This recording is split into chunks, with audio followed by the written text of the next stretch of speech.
जो मुसलमानों के ख़िलाफ़ नारे लगाए, गाने मुसलमानों के ख़िलाफ़ बनाए और यहाँ तक के मस्जिदों पर झंडा तक लहराने की कोशिश की गई। तो ये बात अगर मुसलमानों ने इसका दिफा किया तो उसे फिर वो पथराव की शक्ल में एक दंगे का नाम दे दिया गया और उस दंगे के बहाने से पुलिस ने मुसलमानों को ही आरोपी बना के जेल में डाल दिया और फिर सरकार ने उन पे बुलडोज़र मंगा के, और उस बुलडोज़र के भी सरकार ने अलग अलग नाम रख दिए। उत्तर प्रदेश में बुलडोज़र बाबा कहलाया, मध्य प्रदेश में बुलडोज़र मामा कहलाया और दिल्ली में अब वो बुलडोज़र अमित शाह भाई हो गया। तो ये जो सरकारी तौर पे जो भारतीय जनता पार्टी ने जो मुसलमानों के खिलाफ जंग छेड़ी, ये रमज़ान में छेड़ी। मुसलमान लड़वाया जाता है आपस में, ऐसा क्यों होता है? या कुछ राजनीतिक पॉलिटिकल स्टंट है या फिर ये रमज़ानों को देखते हुए हमेशा ऐसा किया जाता है? हिंदुस्तान में सब देखा जाता है। देखिए, हिंदुस्तान एक धर्म प्रधान देश है। हिंदुस्तान में मुख्तलिफ़ मज़ाहिब मुख्तलिफ़ अंदाज में अपने त्यौहार मनाते हैं। ये हुस्न इत्तफ़ाक़ है कि नवरात्रे और रमज़ान एक साथ शुरू हुए, लेकिन अफसोसनाक बात यह है कि जो शरपसंद अनासिर हैं या हिंदुओं में भारतीय जनता पार्टी, बजरंग दल और वीएचपी ने जिस सेक्शन को रेडिकलाइज़ किया है, उस रेडिकलाइज सेक्शन ने इन त्योहारों का फ़ायदा उठाया। नवरात्रि के नाम पर मीट के कारोबारियों को टारगेट किया। उसके बाद रामनवमी यात्रा के नाम पर जो हज़ारों साल से यहाँ इस मुल्क में शांतिपूर्वक निकलती चली आ रही है, इस मर्तबा उन रेडिकल एलिमेंट्स ने उसको हाईजैक कर लिया। मुस्लिम इलाक़ों में जाकर मुस्लिम तो भारतीय जनता पार्टी भाग गई चुनाव से, उसका कुछ पता नहीं वो कब तक कराएगी या नहीं कराएगी, लेकिन ये पक्का है कि वो पूरा ध्रुवीकरण पूरे राष्ट्र में चाहती है। वो चाहती है कि 2024 से पहले पूरा राष्ट्र, पूरा जो हिंदुस्तान है वो भगवा में हो जाए। अभी सुनने में आ रहा है कि सेलेक्टिव कार्रवाई की जा रही है मुसलमानी एरिया में, जैसे शाहीन बाग, बटला, उसमें भी इस तरीके की अफवाह चल रही है कि यहाँ पे एमसीडी के बुलडोजर आ सकते हैं। एक दूसरा और आदेश गुप्ता ने एक आदेश दिया है एमसीडी को, और एमसीडी, अफसोस की बात यह है कि एक प्राइवेट आदमी का आदेश मान रही है और उसमें सुनने में आ रहा है कि उसने कई जगह चिन्हित किए हैं। तो मैंने तो बाकायदा वीडियो जारी की और मैं फिर कह रहा हूँ आपके हवाले से, क्या आदेश गुप्ता बताएं कि वो सैनिक फार्म में कब कार्रवाई करवाएंगे? आदेश गुप्ता के खुद अपने घर के बाहर कब कार्रवाई होगी?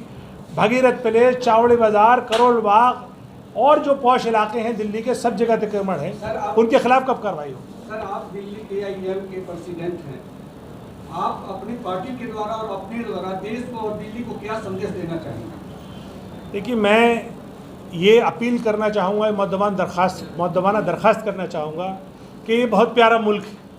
इसको बनाने में हमारे बुज़ुर्गों ने अपना खून पसीना बहाया है। इस मुल्क की दुनिया में भी शबी बहुत इज़्ज़तदार हुआ करती थी। इबादत करता है, उसके अंदर जो तक़वा और जो रूहानियत और अल्लाह से जो उसकी जुड़ाव है वो सबसे ज़्यादा होता है, सबसे ज़्यादा सेंसिटिव होता है उसके अंदर। सब त्यौहार तो पहले भी आते थे, पहले भी मनाए जाते थे जी। इस साल या अब की बार जो हो रहा है ये विशेष क्यों हो रहा? देखिए, ये जो हिंदुत्ववादी रेडिकल एलिमेंट है, सरकारें पहले भी थी। देखिए, जो हिंदुत्ववादी रेडिकल एलिमेंट हैं उनको सरकारों का संरक्षण प्राप्त है।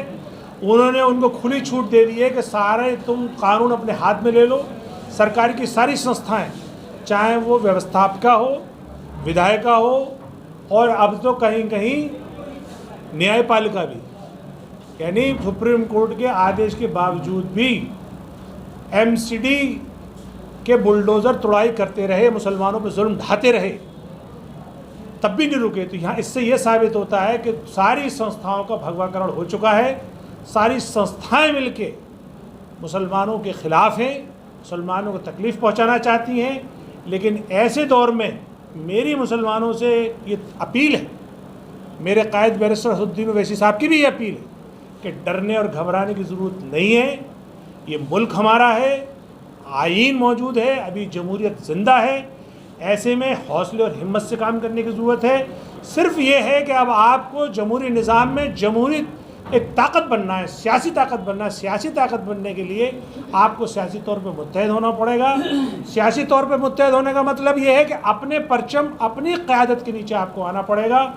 आज आप नॉर्थ इंडिया के मुसलमान बैरिस्टर असदुद्दीन ओवैसी साहब को वोट भी नहीं देते हैं, फिर भी वो शख्स आपकी तकलीफ़ में हैदराबाद से चलकर दिल्ली आता है और दिल्ली आपकी तकलीफ़ में जहांगीरपुरी मस्जिद जहाँ उसका अगला हिस्सा ढाया गया वहाँ पहुँच के नमाज़ पढ़ता है और आपके साथ यकजहती और हौसले का मुजाहरा करता है। दूसरी तरफ आपने जिसको वोट दिया, दिल्ली का मुख्यमंत्री अरविंद केजरीवाल, जो दिल्ली में रहते हुए उसे ये नसीब नहीं होता कि वो जहांगीरपुरी जाए, उनका हाल पूछे, और सितम उसका ये देखिए कि वो पहला ट्वीट करता है तो ये कहता है कि पत्थरबाजों के खिलाफ सख्त कार्रवाई होनी चाहिए, यानी मुसलमानों के खिलाफ सख्त कार्रवाई होनी चाहिए। उसी को लेकर दिल्ली पुलिस ने एकदम 14 मुसलमान गिरफ्तार करती है, उसके बाद 5 पे NSA लगा देती है। फिर जब उसके बुलडोज़र तोड़ते हैं, वहाँ पर मुसलमानों घर ढाते हैं, तब उनका एक प्रवक्ता राघव चड्ढा आता है, वो क्या कहता है कि ये रोहिंग्या और बांग्लादेशी मुसलमान, इन्हें शर्म नहीं आती। जब इन्हें वोट चाहिए था तो ये वोटर नज़र आ रहे थे, हिंदुस्तानी नज़र आ रहे थे, आज इनको रोहिंग्या और बांग्लादेशी नजर आ रहे हैं। मनुस्मृति में सिर्फ 4 सवर्ण जातियों को राज करने का अधिकार है, ब्राह्मण, बनिया, ठाकुर और वैश्य, क्षत्रिय, यही इनको बस इनको हक है कि ये आप पे हुकूमत करें, बाकी सब गुलाम हैं। ये लोग मुख से पैदा हुए हैं, बाकी सब जो है वो शूद्र पैरों से पैदा है। तो पहले भी 2014 से पहले कोई ऐसी घटनाएं होती थी, लेकिन छुटपुट होती थी, लेकिन 2014 के बाद लगातार ये घटनाएं बढ़ती जा रही हैं, तो इस बारे में क्या कहते? देखिए, 2014 से पहले भी मुसलमानों के खिलाफ अच्छी खासी घटनाएं होती थी, बड़े बड़े जंग दंगे हुए, लेकिन कम से कम एक लेवल की शर्म बाकी थी। ख़ासतौर से सरकारी संस्थाओं में शर्म बाकी थी, पुलिस या अदलिया या कोई और सरकारी महकमा खुल के नहीं आता था। अब तो फुल गुंडियाई पर उतरे हैं, अब तो सारी सरकारें दंगों में शामिल हैं। आप देखिए, पत्थरबाजी में पुलिस शामिल होती है, दिल्ली दंगों में भी पुलिस शामिल थी, अभी जहांगीरपुरी का भी वीडियो आया है, उसमें भी पुलिस पत्थर मार रही है। उसके बाद देखिए एमसीडी ने क्यों कार्रवाई की, आदेश गुप्ता ने ये लेटर लिखा उनको कि ये मुलजिमीन हैं, मुसलमानों के नाम लिख के कि इनके घर ढा दिए जाएँ। एमसीडी 9 बुलडोज़र लेकर आ गए, उनके घर ढा दिए गए।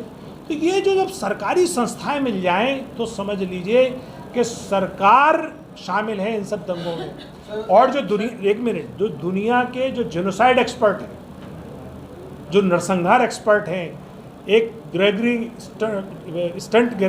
हैं, उन्होंने जनवरी में ये प्रेडिक्शन किया था कि हिंदुस्तान में कभी भी मुसलमानों के खिलाफ नरसंहार हो सकता है। नरसंहार से पहले के जो 10 पॉइंट हैं उसमें 9 पॉइंट पूरे हो चुके हैं। 9वां पॉइंट ये है कि जब सरकारी संस्थाएं भी उसके खिलाफ हो जाएं, उस ग्रुप के, तब उसके खिलाफ नरसंहार को कोई नहीं रोक सकता। अब जहांगीरपुरी वाले वाक़े में, खरगोन वाले मामले में आपने साफ देख लिया कि दंगा कराया किसने, पिटा कौन, जेल में कौन गया, उसके बाद बुलडोज़र कौन लेकर आया। तो ये जो सारी जो चीज़ें हैं इस बात का पता दे रही हैं कि भारत आग के यानी बर्बादी के दहाने पर खड़ा है। मुसलमानों के खिलाफ नरसंहार की पूरी तैयारी है। अब इससे हमें बचना और निकलना है, इसकी हमें अब सोचना है। दिल्ली में जैसे क्या स्टैंड है सर, जहांगीरपुरी में जो भी पीड़ित हुए हैं उन पे MIM का स्टैंड क्या है सर? MIM उनके साथ खड़ी है, मैंने पहले बोला MIM उनके साथ हर हाल में खड़ी है, दामे दरहमे सुखने। अब आप बोलिए सर, आपने सिर्फ मुसलमानों की सिर्फ आप बात कर रहे हो, वजन होके वोट देता है इनको। वो जो उत्तर प्रदेश में समाजवादी को वोट दिया, समाजवादी का अखिलेश या से किसी नेता का जुबान खोलने को तैयार नहीं है। कांग्रेस को वोट देता रहा, कांग्रेस का कोई आदमी वहाँ जाने को तैयार नहीं है। वो तो जब असदुद्दीन ओवैसी साहब वहाँ चले गए, अपनी उन्होंने मीडिया से गुफ्तगू कर ली, मीडिया और पूरी सरकार को चेता दिया, तब जाके ये पॉलिटिकल टूरिज्म करने के लिए गए हैं। तो सवाल अब ये है, मुसलमानों को ये सोचना है कि हालात इससे भी ज़्यादा तंग हो सकते हैं, दायरा आपके लिए और तंग किया जा रहा है। तो आपका सियासी मुस्तकबिल क्या होगा? आपको अपनी सियासत, अपनी क़यादत, अपना परचम के साथ अगर आप चलेंगे तो आप मजबूत रहेंगे और इस तरह के मसाइल से, इस तरह के मसाइल से हल कर पाएंगे। असदुद्दीन ओवैसी जी जो है ना, हैदराबाद से यहाँ आते हैं और उसके बाद में यहाँ पर जो MIM पार्टी के जो नुमाइंदे हैं, तो वो क्यों विपक्ष का रोल निभाती हुई कहीं पर भी नजर नहीं आती, ऐसा क्यों? दोबारा से सवाल कहिए। ये जो MIM पार्टी है, यहाँ पर भी जो है MIM के जो नुमाइंदे हैं वो सारे जो है क्यों नहीं आते? अब जो MCD के चुनाव आने वाले हैं, इसमें भी सब वोट लेने के लिए सारे आगे बढ़ते। तो अब जो है इस जो जहांगीरपुरी का जो मुद्दा है, इसमें जो है विपक्ष का रोल निभाती हुई MIM क्यों नहीं नजर आ रही है सर? देखिए, 16 तारीख को ये हादसा पेश आया, 17 तारीख को वो मुल्जिम पेश हुए कोर्ट में, रोहिणी कोर्ट में।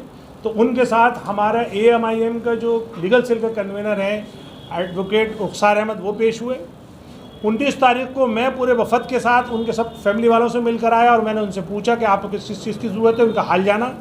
20 तारीख को नहीं, 18 तारीख को असदुद्दीन ओवैसी साहब ने हैदराबाद में प्रेस कॉन्फ्रेंस करी, जिस प्रेस कॉन्फ्रेंस के बाद पूरी हिंदुस्तान का नज़रिया बदला जहांगीरपुरी को लेके।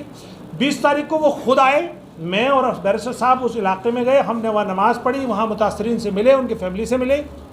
21 तारीख को जब फैसला आया उसके बाद हमारी वकीलों के साथ बैठ के मीटिंग हुई और उनसे ये बात कही कि बताइए जो याचिका दायर की गई बुलडोज़र के ख़िलाफ़, जिसमें 2 हफ्ते का टाइम मिला है, कि उसमें अब और कौन सी एडिशनल याचिका हमें दायर करनी है।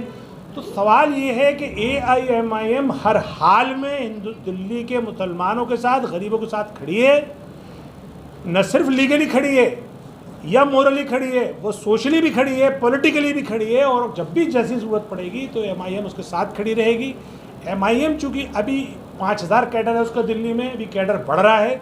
आप लोगों के तवज्जुह से मेरी अपील है मुसलमानों से, और ख़ासतौर से उन पॉलिटिकल एक्टिविस्ट से अपील है जो दूसरी और पार्टियों में हैं, कि तुमने देख लिया कांग्रेस का साथ देकर, तुमने देख लिया आम आदमी पार्टी का साथ देकर, इनको जिता जिता के देखा कि आपके मरने में भी आपके साथ शरीक नहीं है। जब दिल्ली जल रही थी 2020 के दंगों में, तब भी अरविंद केजरीवाल मौन व्रत रख करके गांधी समाधि पे बैठ गया था, मिलने भी नहीं गया था, तब भी उसके पास 62 MLA थे।